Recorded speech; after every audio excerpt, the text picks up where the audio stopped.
It began as something harmless, a quick girls' trip to Miami to celebrate Natalie's upcoming wedding. Emily, my wife, was part of the bridal party and seemed genuinely excited.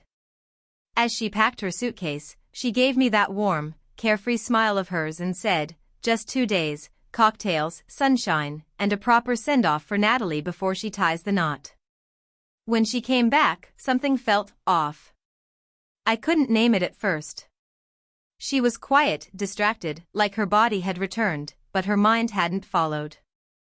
That evening, while we were sitting together on the couch, her phone buzzed.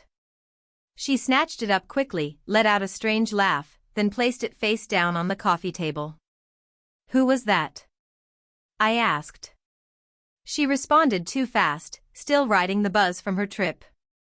I should have asked more questions then, but I brushed the feeling aside, convincing myself I was just being paranoid. The days that followed did nothing to settle my mind. Emily grew even more distant, restless. She started staying up late, endlessly scrolling through her phone, claiming she was just trying to unwind.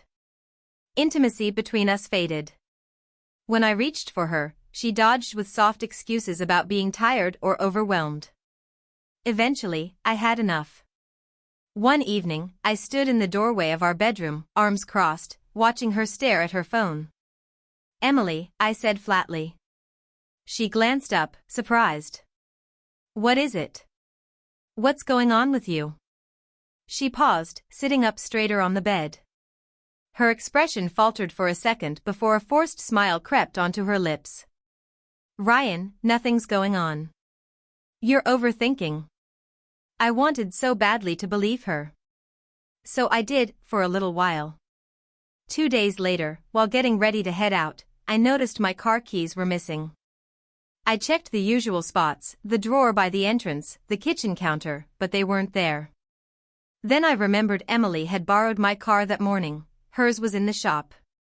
I walked over to her purse, which was hanging beside the coat rack. I reached inside to find the keys, and instead, found a folded receipt. It was from a tattoo studio in Miami. The date matched her Bachelorette weekend. Later that day, when she walked through the door, I showed her the slip. Her eyes widened.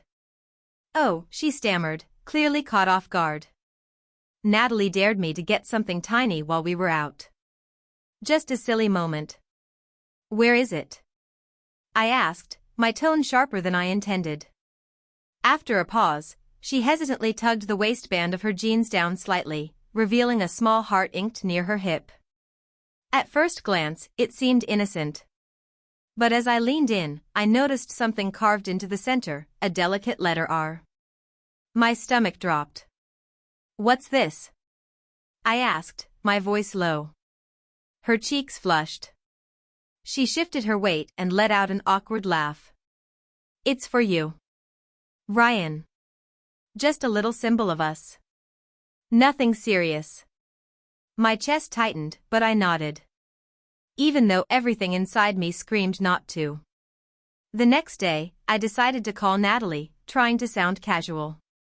"Quick question, what's the story with Emily's tattoo in Miami?" There was a pause on the other end. Yeah," Natalie said slowly. "That night was chaotic. She was pretty tipsy. But Emily never drank much. She'd always been cautious, never impulsive enough for something like this, not without a reason. That night, curiosity won. While Emily was in the shower, her phone buzzed on the coffee table. A message preview lit up the screen. It was from someone named Megan. The message read, "I want to see you again." My blood went cold. She had changed her passcode since coming home. But I knew her well. After 2 attempts, I was in. The thread with Megan was nearly empty. Only that one message. Odd. I copied the number and saved it to my contacts. When she stepped out of the bathroom, towel wrapped around her, I asked, "Hey, who's Megan?" Her eyes flickered, barely a beat, but I caught it. Then she smiled. "Oh, Megan? A coworker. Just a friend." The laugh that followed sounded rehearsed, thin. The next afternoon, my instincts refused to rest. I called the number I had saved from her phone. After a few rings, a man answered. Hello? Hi. I'm trying to reach Megan? A short pause. There's no Megan here, man. Wrong number. Sorry, I said quickly, hanging up.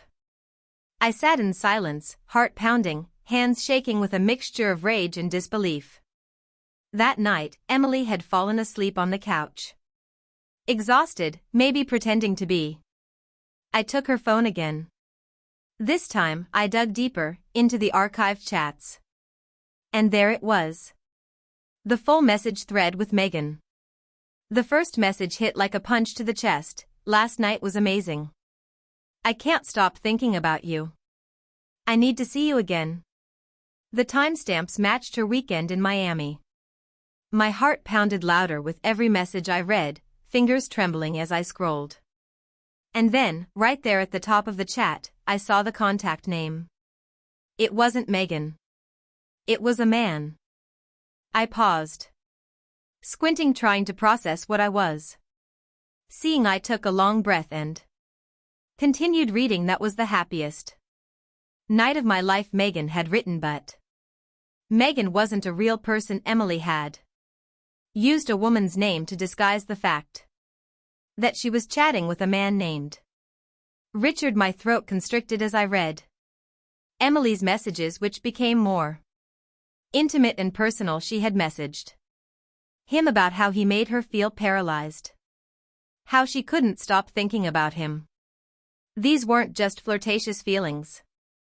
They were real, raw emotions. Then I saw something that made my blood freeze. Emily had sent Richard private images and videos of them together while they were nude, and during the ACT I couldn't take my eyes off the screen. Every picture and video served as a devastating reminder of her betrayal. As I scrolled, my heart pounded and I felt sick to my stomach, but it didn't end there. I sat there, my mind racing, staring at the screen, unable to process what I was seeing. All I knew was that my world had just collapsed. The woman I loved and trusted had betrayed me in ways I could never have imagined. Then came the realization, the tattoo she had shown me. The tiny heart on her hip with the letter inside, which she claimed was for me, had actually been meant for Richard.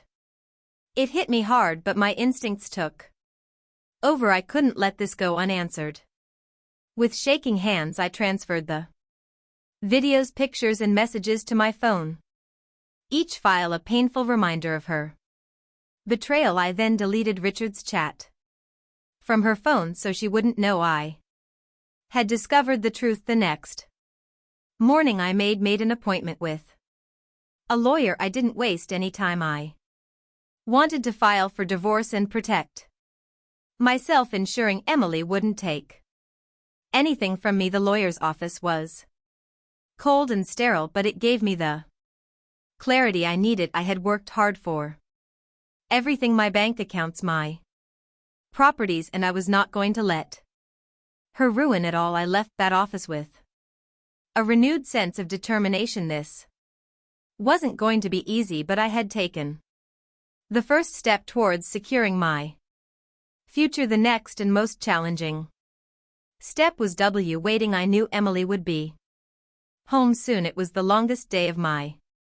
life. I sat at the kitchen table, carefully typing everything into a single text message. Every word had to strike hard. I intended to send it to everyone we knew, friends, family, everyone who deserved to know the truth. I attached the photos, texts, and videos, making sure they had all the evidence of Emily's affair with Richard. When I heard the front door open, my heart skipped a beat. Emily walked in, her face lighting up when she saw me, but her expression quickly changed when she noticed the phone in my hand. "What's going on, Ryan?" she asked, her voice shaky.